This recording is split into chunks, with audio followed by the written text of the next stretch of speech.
Hello and welcome to an extremely special episode of the Scottish Liberty Podcast with me, Tom Laird, and my good friend Antony Sammeroff. We have an extremely distinguished guest to go with this extremely special episode, and today we have for you Yaron Brook, Chairman of the Board of the Ayn Rand Institute, author of Free Market Revolution and Equal is Unfair, which I like the sound of, and most importantly, host of the Yaron Brook Show, and all-round hardy soul for stepping out in this weather to meet us. Shalom, welcome to Scotland, Thank you. Welcome to the podcast. It's good to be here. Thanks for having me. Great, it's a real pleasure. So I guess we'll start at the beginning.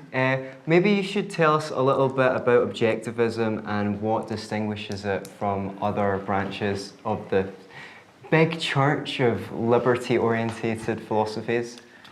Well, I mean, it's hard to... I don't know that there's such thing as a big church of liberty-oriented philosophies. There's a big tent of many people who call themselves pro-liberty, some of whom I think are generally pro-liberty and some of whom I think are not. I think one of the things that makes Objectivism unique is that it is a philosophy. Mm-hmm. I think almost all the other schools within this libertarian big tent all have philosophies that are not necessarily consistent. Right. So you could be a Kantian libertarian. You can also be a Kantian socialist. You can be a utilitarian libertarian, but also a utilitarian socialist.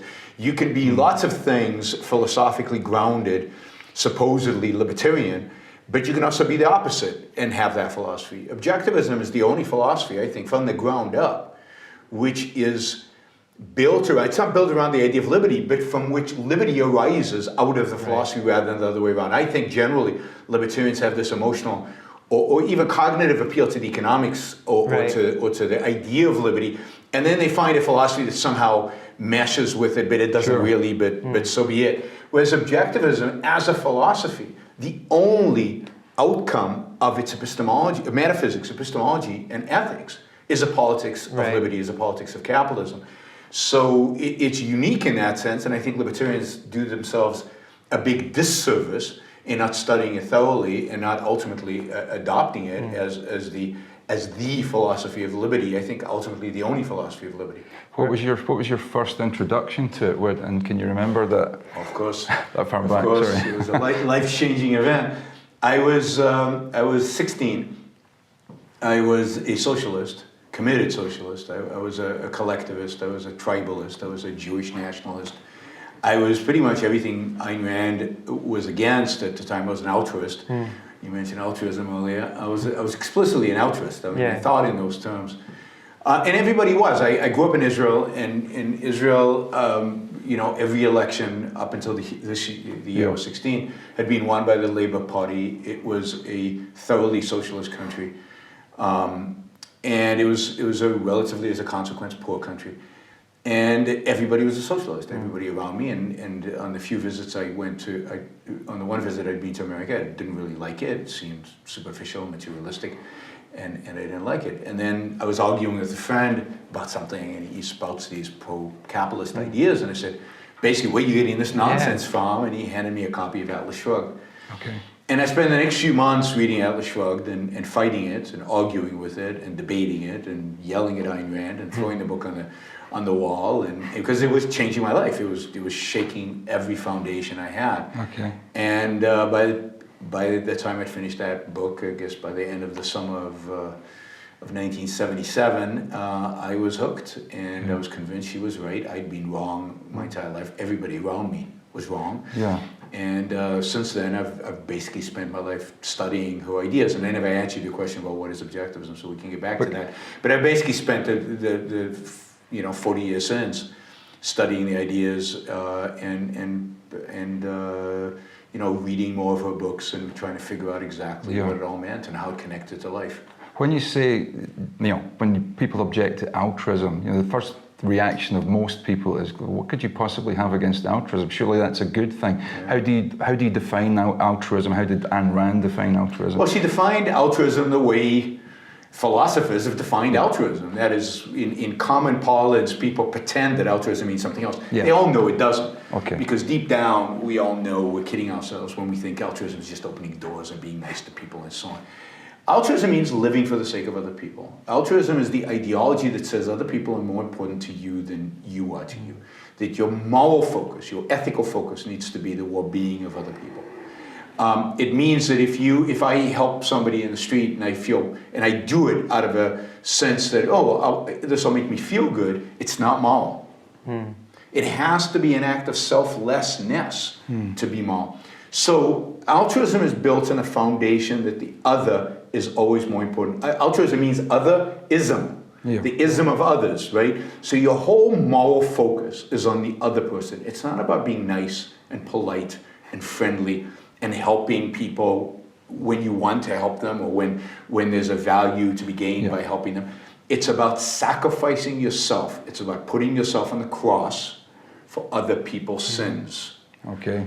That is the essence of altruism, right? And I think Christianity has been its strongest advocate from the beginning, because it's the idea of dying the most horrible death possible. Not for sins you committed. That would be kind of okay. No, for sins other people committed. You're pure. You're completely innocent. Now that is not an act of heroism. That's an act of moral cowardice, because the purpose of morality is to help you live. It's to guide your life, not to help you die for the sake of what? But at least in that instance, it was voluntarily, as opposed to enforced upon you by some sort of collective idea of what you should or how you should behave. It doesn't matter. See, this is my argument with libertarians. If we're talking about morality, then politics is a different issue. Politics is about what we force people to do, don't force people to do. But morality is about what we should do with our lives. Okay. Yes. And to me, that's much more important than politics. Because whatever we believe about politics, the fact is, and I know I'll just shock you, we're not going to have that much impact on the world out there, not in our lifetime. So what's really important is how you live your life with yourself on a day-to-day basis. That's what morality is about. Morality is about living. And so if you have a false morality, a bad morality, it screws up your ability to live this one life that you have. And that to me is far more evil than anything government can do. So to me, a voluntary embraced morality that denounces your ability or rejects your ability or prevents you from achieving your own happiness and your own potential as a human being is far more evil than anything a government can do, because I'm doing it to myself and I'm choosing to do it to myself, which is the essence of evil. So evil is not associated with force. You can voluntarily choose to do evil to yourself. You can voluntarily choose to do evil to others without ever using any force. Again, one of the differences between libertarians and objectivism is we don't start with this bizarre, axiom of the non-aggression principle, which libertarians, just invent out of nowhere. To me, there's a reason why aggression is bad, but that's because each individual morally should be pursuing their own happiness, and force intervenes with their ability to do that. Right? It intervenes with the ability to use your mind in pursuit of the values necessary for you to be successful, for you to be the best human being you can be. But that's the focus. The focus is on how to live your life. Politics is important, but it's one level above, in a sense of the hierarchy. It's one development beyond morality. So I condemn altruism. To me, the damage, for example, the moral damage the Christian church has done far exceeds anything the state has done. Yeah, and it's what I love about Ayn Rand's philosophy. She calls a philosophy for living on planet Earth. And I've gained so many insights. I remember one of her insights was this idea that if you do something bad, but only I know, that shows such disrespect to your self-esteem. It's the worst thing that you know that you've done something bad, because you should value yourself enough to care that you compromise your own integrity. So we talked about the fact that Ayn Rand didn't like people philosophizing midstream. To begin with the initial,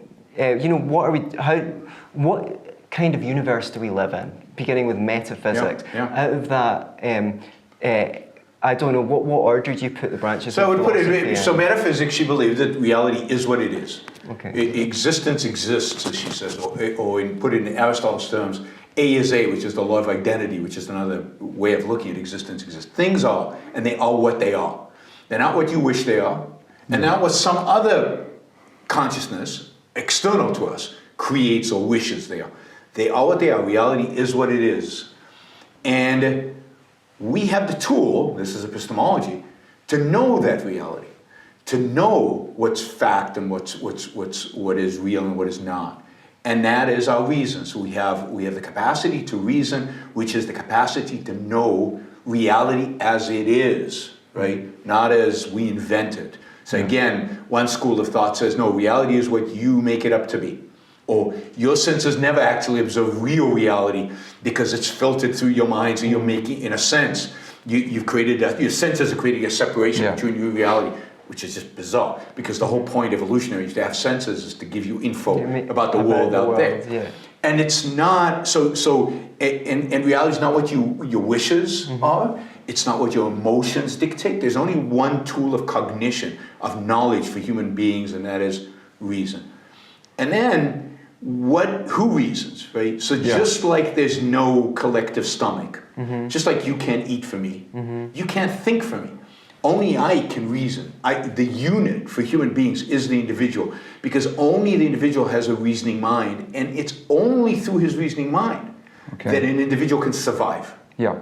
I mean, we don't know how to hunt, we don't know how to farm instinctually. Nobody has those instincts. You have to figure it out. That's why it took 100,000 years for human beings to figure out how to farm. And hunting was not easy. We don't have claws, we don't have fangs. We need to use our mind to do everything. So the unit is the individual. And then the question is, what should the individual do? What is right and what is wrong for the individual? Well, first, an individual has to make a fundamental choice between two alternatives, life or death, to be or not to be, right? Once you make the choice to be, then the question is how. And the question is, if I'm going to live, what do I need to do in order to live? And that's morality. Morality is, what should I do in order to live? And for her, the number one thing is think, use your mind. Live for yourself, live, which means live for yourself, right? Using your mind, guiding your actions in pursuit of your happiness. That's morality. Okay. And altruism, which is another alternative answer to what should you live for, it says don't think about yourself, think about other people. That's what you should focus on. And then there's a third alternative, which is usually presented, right? If you don't think about other people, then you should exploit other people. You should lie, cheat, steal. You should use other people for your own so-called benefit. But she says you're not really benefiting when you're exploiting other people, because what you're doing is undermining your self-esteem. You're undermining your own values. You're undermining your own confidence and your own ability to survive in the world. So, for example, if you're a thief, you're basically acknowledging to yourself that you cannot produce in this world. You cannot go out into nature and create the stuff you need to live on. Yeah. You have to steal it from somebody else. That undermines and undercuts every value that you care about. And therefore, thieves, lying, cheating, stealing, so on, are miserable human beings. They're not happy. So that's kind of the ethics. Right? I've got a question. Sure. What brings you the most happiness is doing things for other people, bringing happiness to others? So it really depends. If you could show that is rationally, that is truly the case, that it's not motivated by some sense of guilt as a consequence of the fact that we're all brought up with altruistic parents and an altruistic society, but it truly is. You get satisfaction from being, and it could be, for example, that you choose to be a teacher because you love to convey knowledge to other people, and part of what you're getting is that reflection back of the knowledge. Or you could be, there's nothing in objectivism that says you can't be a social worker, right? Who helps poor people get back on their feet. But not a social worker like Mother Teresa, who keeps people poor, just prevents them from dying. But imagine if you took social work seriously, and you literally took poor people and helped them get on their feet and become productive human beings, and become moral human beings, and be successful with their life. Then absolutely, I mean, there's no contradiction between being a doctor and being an objectivist, of course, even though doctors help people. I mean, every profession, every way in which we create value involves other people, right? What does business do? We make a lot of money? No. We make a lot of money by doing what? Providing services and goods that other people want that improve the lives of other people. Now, that might not be our initial motivation, but that's the only way to be successful. So I think a lot of entrepreneurs are they wanna change motivated the by world. creating things that will serve others. Absolutely, but I don't think that anybody really thinks about that. I mean, they don't think in terms of serving others. Not really, not at the end of the day. What do they think of? They think of the challenge of what they're trying to create. Right. They think of the fun of it. Steve Jobs does not wake up every morning and say, how can I make the life of Yaron better? He didn't give one iota about me. He woke up every morning thinking, how can I make beautiful, efficient, productive, amazing stuff that people will enjoy? Yeah. But his focus was on the stuff that he was making. And every successful entrepreneur, at the end of the day, his focus is on the productive process, on the beauty, the fun, the enjoyment, the excitement, the challenge of building and making stuff. And yes, it helps other people, and that's satisfying, but that's not what drives them. But anyway, there's no contradiction between the idea of helping other people and attaining your own happiness, and certainly in certain professions, the essence of the profession is to help other people. And there's nothing wrong with that if you do it rationally. For Rand, everything needs to be measured by whether it's rational or not. Okay. Because so people tell me, well, of course I help the poor because it makes me feel better. But I always ask them, why does it make you feel better? Yeah. Feelings are not primaries. Feelings are not tools of cognition. Does it make you feel better because you've grown up with Christian guilt and now it appeases that guilt you should never had? So go and see a therapist, get rid of the guilt, and then see if you feel better, if you feel good when you help the poor. So is evil then merely what is irrational, or what is destructive behavior, destructive thinking? Is that the essence of evil? Ayn Rand said the essence of evil is evasion. It's ignoring truth and facts and your rational faculties. Yes, the irrational is not the mistaken. Mistaken, everybody can make mistakes. You don't place moral judgment on a mistake. But the irrational, which is evasive, which rejects facts or ignores facts or chooses not to focus on facts and reality, that is the essence of evil. And every other evil is a consequence of that act of evasion. So it's slightly flippant, but would the only difference between objectivism, let's say, and Satanism be that it's based on reason and not mysticism? But I mean, I know a lot of guys who would say, I'm a Satanist, but I don't believe in this actual Satan any more than I believe in an actual God. Satanism strikes me as being nihilistic, right? What's the point of being a Satanist other than to smash the status quo? It's not a positive ideology or positive philosophy as far as I know, right? Yeah. And why would you use the word Satan if not to just slap people in the face? So it's not a philosophy, it's not an ideology that actually promotes a certain behavior. It just says we reject Christianity, which is fine, but it's not good enough. You have to reject it for positive. Yeah. I'd say the difference between Rand and somebody like Nietzsche, a real philosopher, is that Nietzsche says, at the end of the day, what's good is what is will, what is, in a sense, what the emotion dictates. And where Ayn Rand rejects Nietzsche is by saying, no, what is good is what is rational, what is good is what is the product of the cognitive mind. I think what I noticed is the difference between the Satanist philosophy is it just took the first bit, live your life for yourself, but it missed the important bit, which was neither sacrificing yourself to others nor others to yourself. And Satanism drops the nor others to yourself part. That's probably true, and so does Nietzsche in a sense. Yeah. But also, live your life for yourself. What does that mean? Right? There's huge amount of content in what it means to live your life for yourself. What kind of a being are we? What is our nature? And unless you delve into that question, then you're stuck being an emotionalist, either a hedonist or a nihilist, exploiting other people or just living for the moment. And in any way, you're not living for yourself, because indeed, hedonism is destructive, so is nihilism, so is there's we're a certain biological being, right? With food, we kind of have an understanding that certain foods are bad for us and certain foods are good for us. Now, we still don't have the science to tell us exactly which is which, right? We're still struggling with that. It's complicated. But we know that some things are poison and some things are good. What I would argue is that's true of every aspect of human nature, right? So as a cognitive spiritual being, if you will, as a being with a consciousness, some actions, some ways of using our mind are good and some are bad and evil, just like poison. Yeah. So, but you have to, in order to figure out what is good for you, not just go by your emotion.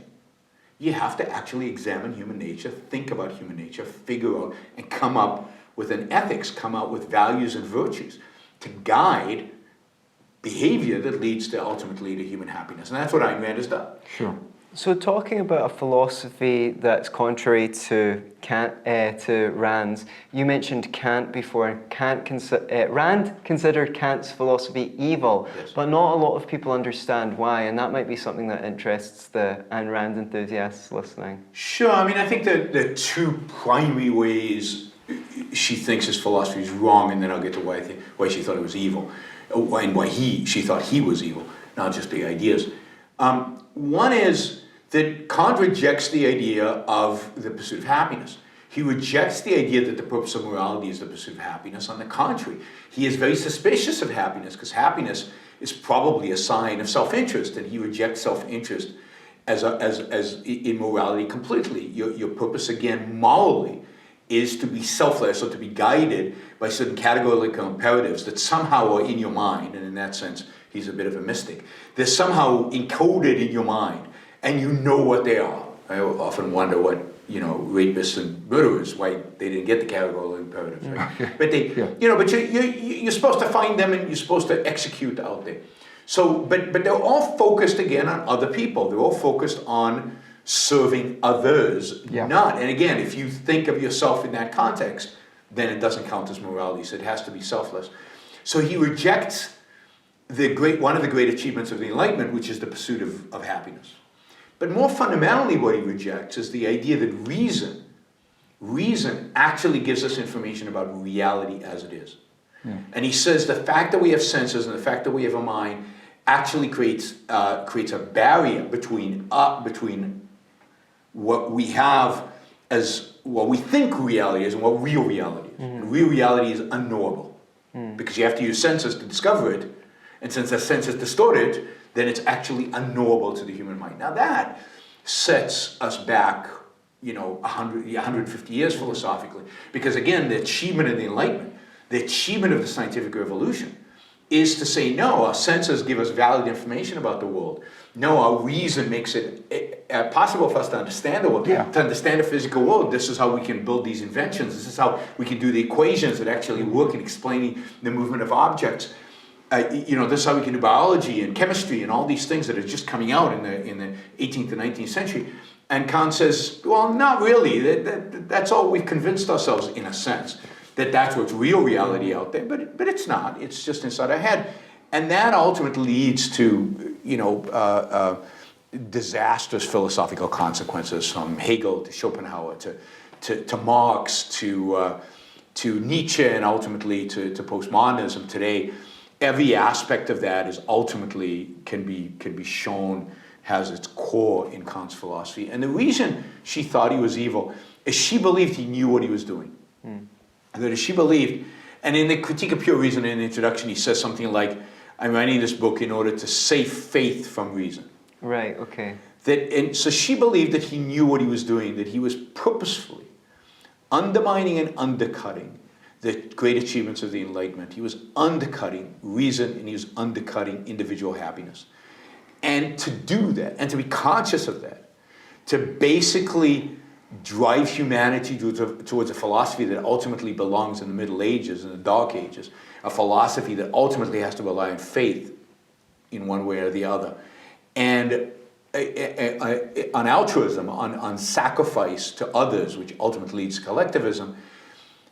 She thought that was the ultimate evil. And if you there's a book by Leonard Peikoff that I highly recommend called The Ominous Parallels, where he actually draws out the consequence of Kantian philosophy through the ages and shows its link both to communism and fascism, and how these are basically the unavoidable consequences of Kantian philosophy. And if that's the case, if that's true, then I can't think of ideologies that have killed more people than communism and fascism. And I'm interested to explore, I guess, from one soldier to another. When you were in the military, I'm guessing you weren't a objectivist. How I was. You were? I was. So how did that play out? I mean, in an environment which you're basically, it's trained into you, that you are part of of one machine. You're a cog in that machine, and every cog has to do its part. Yeah. How did that play out? Did it give you, in some ways, did it give you an advantage in that environment, or was it hard to reconcile? So absolutely, I think it gave me an advantage. I never took it seriously. Right. Right. So I never took that nonsense seriously. I spoke back to my commanding officers. I told them what I thought. I told them when I thought they were doing nonsense. I think that sometimes was appreciated, sometimes it got me in trouble. Sure. The Israeli army might be a little bit more different in the sense that it at least to some extent, respects that. But I never took this idea that I belonged to some machine. So see, remember, I was also drafted, so I didn't volunteer to go into the military. Okay. So I was drafted in, so I had no choice. But I decided when I was drafted that I would do a good job, that I would try to do my best, but that I would not follow orders blindly, that I would not let them just collectivize me in that sense. And I stood out as a consequence. I think ultimately, you know, they wanted me to be an officer, and I turned them down. I didn't want to be an officer. They wanted me to stay in the military, and I didn't want to because I stood out as somebody who you know, pushed the envelope a little bit and challenged things, and right. but also did stuff, moved things along, and actually got stuff done. So I think to the extent that the military allows you to do that, to be an individual, to that extent, it's going to be a better military than one that forces you to conform and forces you to be part of a team, and you're not supposed to think for yourself, and you're just supposed to follow orders. That's a dumb army, and not an army that is going to lead to success. Okay. You have something? Yeah, sure. So maybe you can speak, change subject a bit, staying in the realms of philosophy. Can you tell us a little bit about the objectivist position on free will? Sure. I mean, the objectivist position is that free will is a foundational idea. It's an axiomatic concept. You directly observe it. There's no proof of it. You can't prove existence. You can't prove free will. Free will is there. It is also, you know, one of the features of an axiom is that in order to try to disprove it, you have to use its existence. Same with free will. Yeah. You know, it is the foundation of what reason is and what thinking is and what reasoning means. It means engaging a certain faculty. We have this faculty of reason. Every one of us knows we can turn it off. When you wake up in the morning, you're kind of fuzzy. You know, it's tempting not to think, not to focus, and that's a certain state that some people stay in. They never turn it on. But that turning on is an act of will. That's the foundational idea, or that's the essence of what free will means. It means turning on the observational faculty, the integrating faculty, the faculty that actually thinks, that does cognition, that integrates, that acts. And that is something we all can observe in ourselves. We can always observe turning it off sometimes. Yeah. You know, I don't want to think now. And literally shutting it down, or engaging with it, or engaging it, right? And that's there. So free will is not about, did I lift my finger now, and did I will the finger? Yeah, I mean, in the sense I'm willing the finger to rise, but that's not the essential feature of free will. The essential feature of free will is that turning on and off what's uniquely a human consciousness. That is, the animals can't do that. Animals are in focus because their survival depends on it, and they don't have the ability to turn it on and off. Human beings, we're the only real animal that can commit suicide on a, you know, we can turn it off. We can decide we're not interested. We decide we don't want to think. We can take our tools of survival. Our one tool of survival is our reason, and we can shut it down. A cheetah doesn't shut down speed. It doesn't say, oh, today I'm going to run slowly to catch the prey. It can't do that. It's an automatic play. We're not an automatic. There's something that makes us uniquely human, which is that ability to switch it on or off. So what is it about the Marxists? They don't seem to grasp that, or do they just? Is it some sort of cognitive dissonance where they go, "There's no such thing as free will. You are basically your environment." Well, it's not just a Marxist. It's everybody today, right? I mean, there's almost nobody in psychology or in philosophy who believes in free will anymore. Not in a real free will. Not in, you know. So they come up with, you know, we all have an illusion of free will or pretend to have free will. But psychology, the study of free will in a sense, and how it applies to human consciousness and human cognition, and then emotions and behavior and all of that. If you reject free will, you've rejected the whole field. There is no field of psychology if you reject free will. in my view. What are you trying to change? If people can't change, will themselves to change, then what are you changing? So, anybody from Sam Harris, who I'm sure everybody knows, is against free will, to many modern day philosophers, to people who present themselves as scientists because all they can think of is atoms banging against each other, kind of Hume's billiard balls. That's all they can think of. Causality is just billiard balls bouncing around. There's a massive number of people who reject free will, and of course these arguments about free will go back to the Greeks. They go back to the beginnings of philosophy, and Marx is just one among many. And he took much of this from Hegel. History is in a sense determined. It's this clash of forces, and it's mostly nonsense. And it's interesting that people write long treatises about how you should behave in this way, not even though they don't believe that you're going to choose to behave that way. I guess they believe that their words will automatically move you in that direction. But then that's a very cynical view. And why did they write them? Because why did they care? If you don't have free will, I just don't get it. Why would I care? Why would anything matter? Why would I be doing an interview right now? Whose mind am I trying to change? Instead of talking to the curtains, because they don't.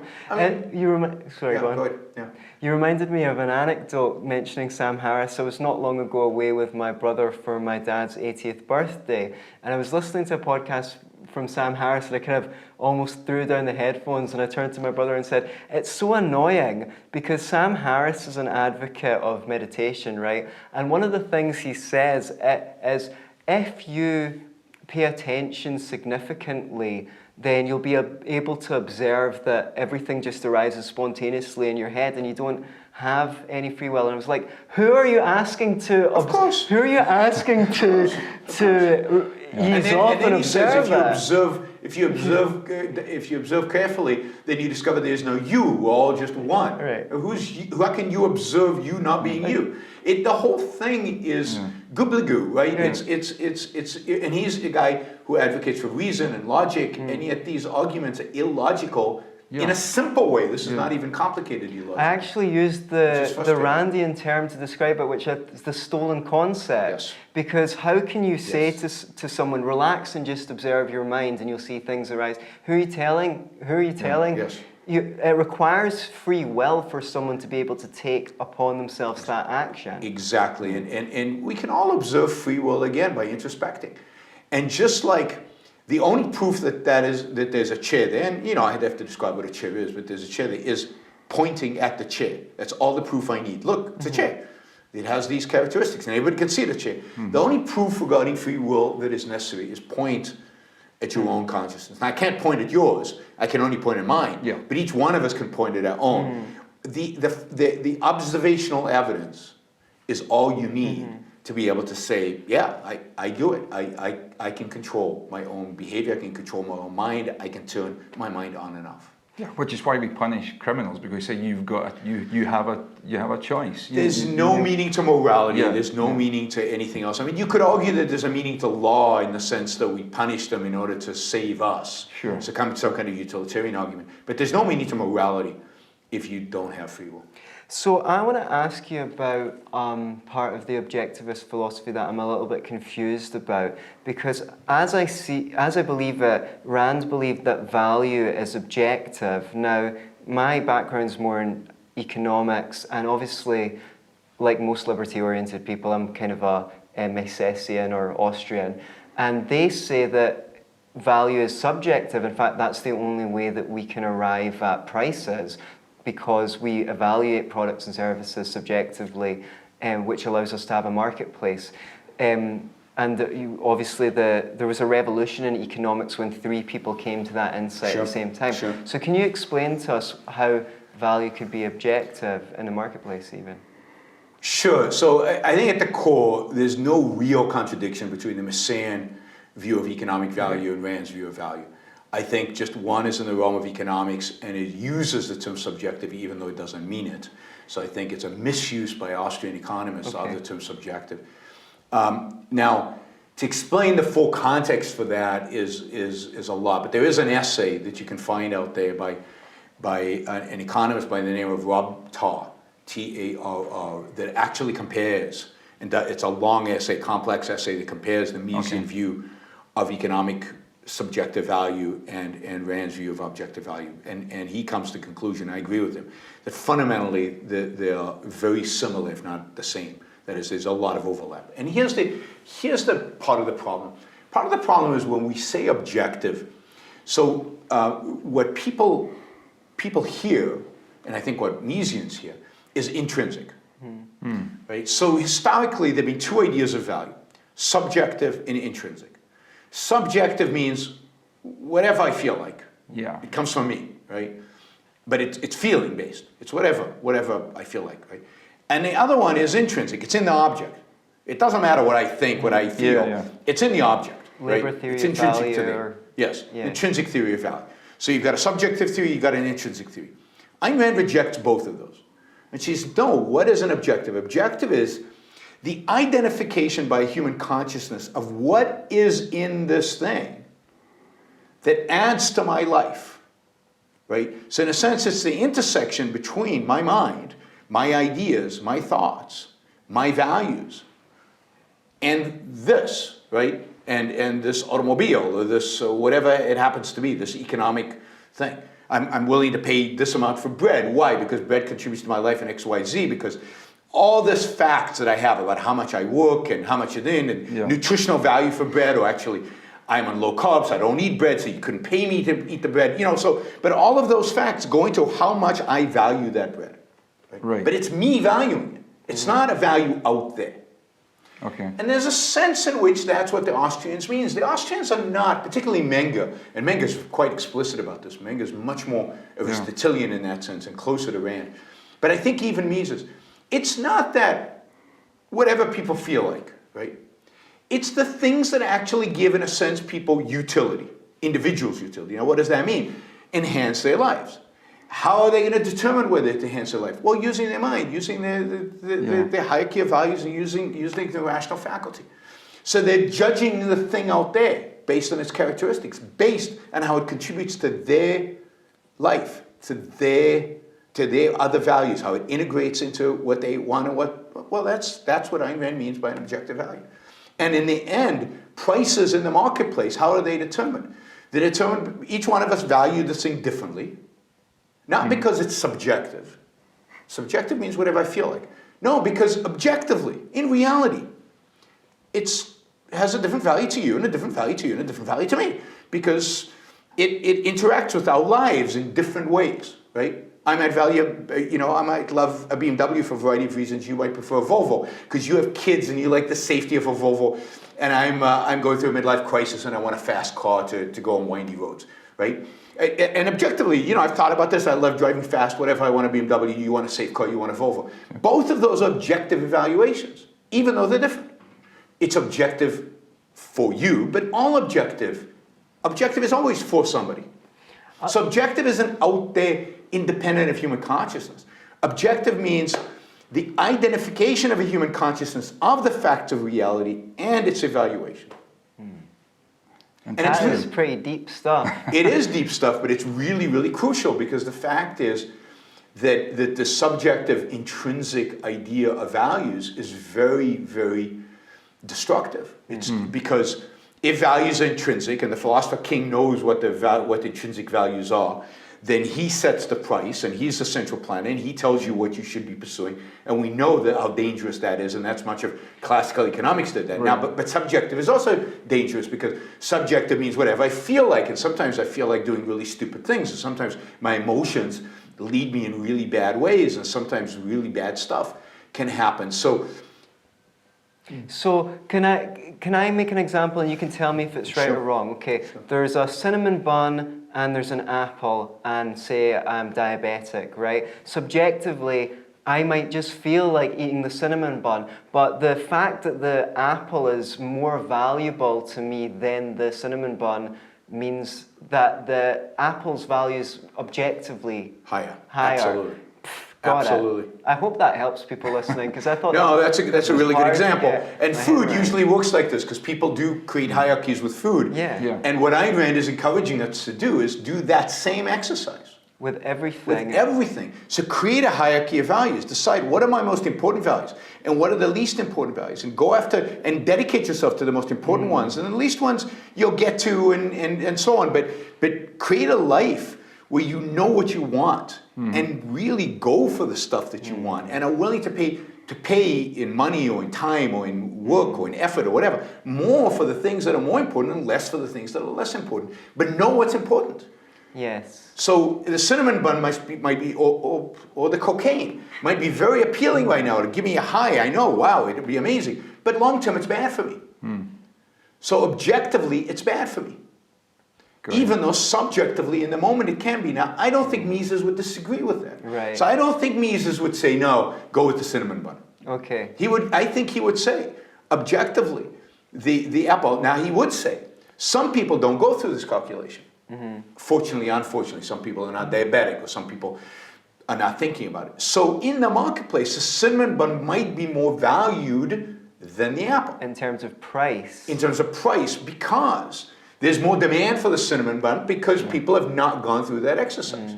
But I'd still be willing to be in a position, not of a central planner, but of a moral philosopher and say, stop for a minute and think about it. Do you really want to spend all that money on a cinnamon bun when you could have an apple, right? So it's not an excuse. The fact that I'm saying that apple's more valuable for your health in that context does not give me an excuse to dictate to you what you should eat. But it does give us a perspective on things. So she says, look, in the marketplace, things get determined based on the price, based on the values of, often based on the values of a majority of consumers. And those values might not be the same as the values of the most knowledgeable people in the world. So she gives the example of what is she? The example I think she gives is a shop girl who values her little thing of lipstick, and she couldn't care less about airplanes. I mean, she's going on a date, and that's what's important to her, and she's willing to put, right? But objectively, if you took the big perspective, you said, well, airplanes are more important than lipstick. But to this woman, the lipstick's more important than an airplane, objectively. Right? So again, it's deep and it's complicated because you have to have different perspectives on it. But the perspective of the airplane is more important than the lipstick doesn't give you the right then to deny the girl the lipstick because for her... Or the £600 Gucci bag that she should, you know, whatever it is. Absolutely. So what do you think were the other unique contributions of Ayn Rand to philosophy? Obviously she was influenced by Aristotle, but she built a lot on her own and said some things that no one else had argued before. I mean, I think she is the most unique philosophical thinker, you know, since Aristotle. So I think that's a bold assertion. It's a very bold assertion. And I'm not a philosopher, I'm not an expert on philosophy, so take it with whatever grain of salt you want. But everything I've studied in philosophy, she is unique, she's innovative, she completely, and this is why they hate her, I think, in the philosophy departments, because she completely turns the field upside down, and she does it in English, right? Not in this dense philosophical BS kind of language that they use.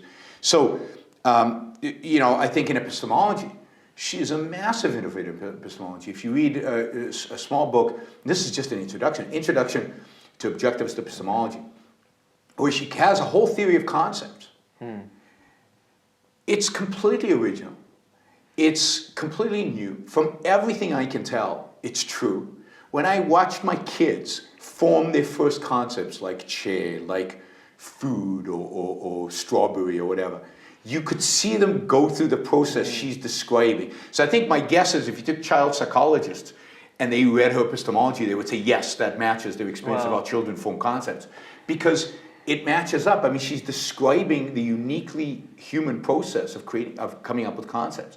So she has this concept formation, which is probably the most important thing. To understand how we form concepts is a building block for everything else, right? This idea of objective and what objective means, right, is unique, new, hugely important in epistemology, and what it means to be objective about things. It's not being outside of oneself, or what Adam Smith called it, an external observer looking at. No, it's you knowing your values. It's not being behind a a veil of ignorance. Rawls's veil of ignorance, kind of the dumbest thing I've ever heard of philosophically. You know, going outside yourself with no identity and no nature. No, this is given your nature, given your identity. What is of value to you? What is objective? What, you know? So it's identifying the fact that reason is our means of knowing the world. So a theory of concepts, her defense of reason based on that theory of concept, her idea of objectivity, all in epistemology or innovations, and in a moral theory, is a complete revolution. It's in a sense similar to Aristotle, but it's much deeper than Aristotle. Now remember, she has 2,000 years of history to learn from, so this is not a slam on Aristotle. Aristotle didn't have the benefit of Aristotle. Well, he didn't have the benefit of Aristotle or the 2,000, or learning the history of 2,000 years, or of the Industrial Revolution. I mean, one of the points Ayn Rand makes is she could have never come up with her ethics without having lived and experienced the Industrial Revolution. Right. That is, a knowledge of what the human mind is capable of, the knowledge of what business and production are capable of, shaped her view of ethics. So a whole system of ethics, bridging the is-ought gap that Hume said could never be bridged, right? The idea that you can derive an ought from an is, that she bridges, and then develops an entire ethical system that again is beautifully integrated and solidly lives on solid foundation, is a completely new innovation. And then when you go to capitalism, I mean, she's a massive innovator. You know, libertarians, one of the sad things about libertarianism is they've stolen or taken so much from Ayn Rand without giving her credit. Murray Rothbard was the worst when it came to this. A lot of the stuff he takes, including the non-aggression principle, is right out of Ayn Rand without any of the credit and without explaining her philosophical foundation for why aggression is evil and why aggression is bad. So she actually develops an entire moral system and then builds on it, from it, not on it, from it, a defense of the concept of individual rights. So she takes Locke's idea of individual rights and now rests it on a proper moral foundation, and then defines what kind of government that leads to, and says that it has to lead to a government, that you cannot have, for example, anarchy, that it must lead to government because you have to have a monopoly over the use of retaliatory force that is cannot be epistemologically, morally, or in reality cannot be something you compete over. So she develops a whole view of capitalism, which for her time is completely unique, completely new, and I think shapes the entire kind of free market movement from that point onwards. And of course, she's reading Mises, so it's not that she invented everything, but certainly when it comes to politics and her understanding of economics, we've got her copy of Human Action with marginalia notes. She read The Road to Serfdom with marginalia notes, not very friendly ones. So she read a lot. So she benefited from other thinkers in the free market kind of movement at the time. She was friendly with Mises and Hazlitt, but she develops the philosophical foundation to sit on. And you know, I've said this in other events. I think one of the greatest, maybe certainly intellectually, the greatest tragedy of the 20th century is that the great thinkers in the liberty movement, the great free market economists, the great free market thinkers didn't take her as seriously as she took them. They didn't take philosophy seriously. So Mises comes up with praxeology to explain everything, but praxeology can't explain everything. It's not philosophy. It's a pseudo philosophy. If Mises had taken Rand as seriously in philosophy as seriously as Rand took Mises in economics, we would be 50 to 100 years further ahead in our fight for liberty in a capitalist free world. And the fact that they rejected her, and they rejected her ideas, they rejected her philosophy, didn't take it seriously, they didn't engage with it. Right? They just said, right, we like Atlas Shrugged, but we don't, the ideas, we don't want to. That, I think, has retarded the liberty movement for generations. One of the things I really love about seeing videos with Rand is she'll be asked a question, a critique of capitalism or something like that, and I'll have in my head what I would come back with, and she always has an extraordinary answer I never would have thought of. She really does come from things from a different angle from everyone else. Completely, almost always a philosophical angle, a moral angle, rather than just an economic angle. And she has that ability of saying, right, let's start at the beginning. First, we need to do this sequentially. What you're saying presupposes this, right? Let's show why that's wrong, and you must lead to this ultimate conclusion. And some people who listen know that I'm an economics writer, and that's kind of Sure. what I try and do. Sure. Really go back to the beginning and lay it out in a sequence of logic that people can understand. And of everyone I've read, I think she's one of the greatest at doing that. So when we had Dr. David Kelly from the Atlas Society Sure. on one time, you asked the question, Alan Greenspan, what went wrong? I mean, who knows? That's a good question of a psychologist, not for a philosopher, I think, or for an economist like me. It's more for a psychologist. My suspicion, and from talking to people who knew Alan Greenspan a long time ago, is that he never completely got it. That when Ayn Rand was alive, she was such a genius. So Alan Greenspan's super smart, and he's a super empiricist. He can collect data, and he's not a theorist, he's an empiricist. And he identified a genius, he identified Ayn Rand as a genius, he identified Ayn Rand as somebody he could look up to, right? And then he would come to her with stuff, and she would always correct him. She would always say, "Oh no, you have to think about it this way," because she could see both the data and the theory, where he could see only the data. And as long as she was alive, she kept slapping him into place, in a sense. She kept fixing him. She kept correcting his errors. And even the essays that he wrote for her journal were heavily edited by her, because they needed that editing, because he couldn't write philosophically, really, even when he wrote economics. So once she died, I think that went away. And once she died, that kind of said guiding light that could integrate and could fix the challenges that he faced, because he wasn't that good of a thinker. That went away, and he deteriorated very fast. I mean, if you think about, by 1984, he headed Ronald Reagan's commission to fix Social Security, and his recommendation was not even to privatize it, which is a compromise enough, right? The only solution is to do away with it, but he didn't even suggest that. What he suggested is raise taxes, raise Social Security taxes, and reduce payments, right? Yeah. So just conventional, standard, statist thinking. And of course, he was setting himself up for the Fed job, which he got. And then as soon as he got the Fed job, he became a Keynesian. I mean, he became, and again, I think he was, if you think about it, he was never an Austrian theoretical thinker about economics. He was a data guy. He was a consultant. He never got a PhD in economics. He was a consultant who liked to look at massive amounts of data and come up with conclusions. Well, so you start manipulating money based on the data, based on what the economists at the Federal Reserve tell you the data says, and it becomes a disaster. And you could argue that for a long time there he was probably following some pseudo, gold standard, or maybe he was following a Taylor model or something. Yeah. But then at some point he even gave that up, and he was so full of himself and his ability to project the economy and to use data that he started just winging it, and we got the 2008 financial crisis as a consequence. Indeed. Have you got more?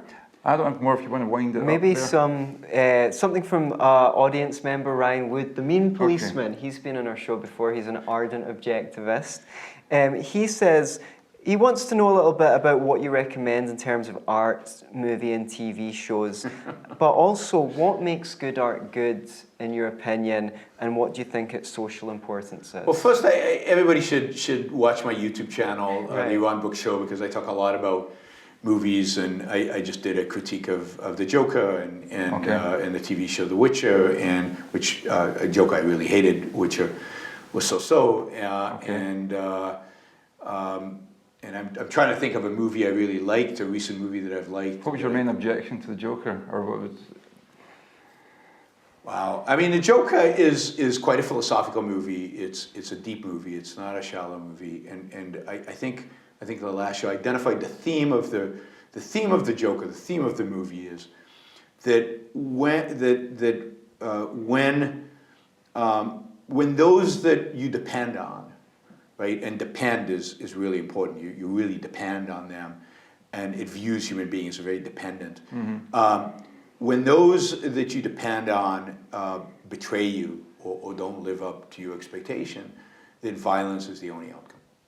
So when the government doesn't supply you with the pills, when your mother doesn't protect you from abuse, then it's okay to go shoot whoever in the street and whoever upsets you. Yep. But then if you look at society, what's going on in the background, when the government is not picking up the trash, when the government is not providing you with jobs, when the government is not creating an environment that is supposedly suitable, but it's all you're expecting somebody else to take care of you, when that somebody else who's supposed to take care of you is not taking care of you, then it's okay to go rampaging through the streets, burn stuff down, and shoot people. And when the rich don't behave, and when the rich are being a little, snotty towards you, like the character of Batman's father, and when the rich are aloof and are not taking care of you again, are not supplying you with what you're supposed to, kind of the empathy that they're supposed to provide you, or the jobs that they're supposed to provide you, whatever they're supposed to do for you, then it's okay to murder them. Because there's no moral condemnation of the murder of Thomas Wayne. There's no moral condemnation in the movie of the burning of the streets and the mayhem that's going on. There's no moral condemnation of him shooting the guy in the television station, who, by the way, betrays him, right? Because he makes fun of him. So it's okay to shoot him. So the only appropriate response to not being provided with, granted, he's mentally ill because his mother did horrible things to him. So you could somehow justify him through his mental illness. And if it was just his story, it would be different. But you've got society in parallel. That's why it's the same theme. The same thing driving him is driving society. Right. Just with society, it's the government and the rich and the people. So he's who are a supposed to take care. microcosm, basically. So that's why he becomes this symbol. That's why he becomes, the hero.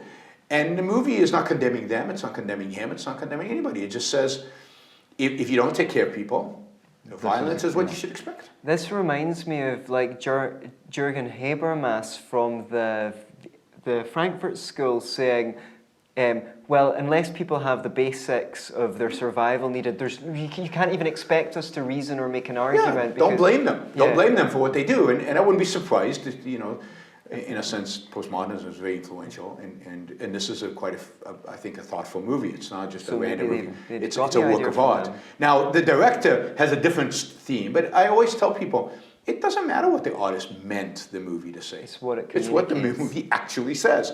Artists often make stuff that's completely different than their intention, because what is guiding a good work of art, what is guiding any work of art, is the subconscious of the artist.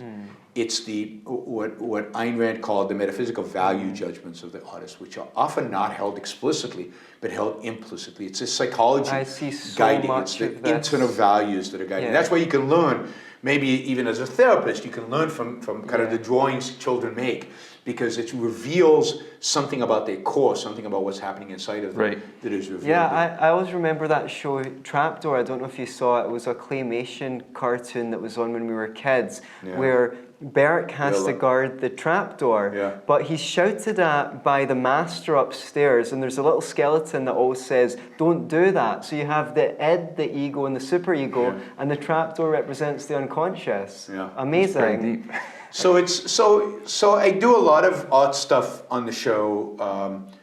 Not every show, but I try to include quite a bit of it. So the question is, what makes great art? What makes great art is having a strong, powerful theme, and then integrating every aspect of the artwork to that theme. Art is a recreation of reality based on an artist's metaphysical value judgments, based on his fundamental beliefs about the world, fundamental ideas about the world that he often holds unconsciously, not even consciously. And to the extent that every aspect integrates into that theme, to that extent, it's a good movie. So Joker is a good movie. It's got an evil theme. It's got evil ideas, but it's a great movie. I mean, if you think about Dostoevsky's books are amazing literature. They are evil in their theme, right? The anti-reason, they're anti-individualism, they're anti-individualistic morality. The whole point is and they're pro-religion in the end. But they are so beautifully integrated towards that evil theme that they're great works of art. So I don't judge movies based on their politics. I don't judge movies based on in terms of good or bad, based on their theme. I do another judge. So there are two judgments you make about art. One is it good? And for that, by the way, I think you have to be an expert. I think 99.9% of people have no clue what good art, what bad art is, and shouldn't, because it's not their area of expertise. You can study it. It's like painting. What makes a good painting? Well, painting's like it's conveying ideas through color and through shapes. And wow, you really have to think about how is this artist using color, shapes, what is the idea? I mean, there's a lot of work to be done to figure out if a good painting is a good painting or if it's a bad painting. Experts, that's why we need experts, right, to teach us how to do that. So I think the one evaluation is a good or bad. It's very difficult to make and most people can't. The other question is, did I enjoy it or not? Yeah. And then why did I enjoy it? And that's a different evaluation. So I enjoy movies that I think are mediocre. I hate movies that I think are really good, like Joker. I didn't like Joker. I didn't enjoy Joker. There was nothing about Joker to enjoy. But I have to say, I think, to the extent that I'm semi-expert, I think it was a good movie. Yeah. But I didn't enjoy it. Right? Okay. So you can have these different valuations, right, based on the theme, based on the enjoyment value of a particular movie. So I have opinions about a lot. I watch a lot of movies, I watch a lot of old movies, but I watch a lot of TV shows. I have opinions about almost all of them. And I love sculpture, I love painting, I love classical music. I like, not love, popular music. So, I have a wide array. I think a life without art is a poor life. It's a life not lived. You should surround yourself with beauty. Again, politics, we're not going to make any difference, but you can make a difference every single day in your life. You can be a happier or less happy person every single day. You control your environment. You control how beautiful you make your home. You control the kind of career you pursue. You control what values you go after. You control the kind of women you sleep with. You control, to some extent, the women also control it. But you control the things that are important to you in your life. That is where you should focus your life. What happens in London or here in Scotland or in Washington, D.C. has an impact on you, but relative to the decisions you make about your own life every single day, it's minute. So focus on that. Focus on how to make your life the best life that it can be. Right. And for more on the philosophy of how to live on planet Earth, make sure to tune in to the Yaron Brook Show. And more importantly, read Ayn Rand. Read Ayn Rand, study Ayn Rand, and you should read her fiction and her non-fiction. There's so much there. A big shout out before we go to Morgan Carter from the Young Conservatives for setting this whole thing up. Thanks to you, great job, and thank you very much, Dr. Brook, for coming and talking to us. It's been absolutely enlightening. Thank you. Thank you. See you next time.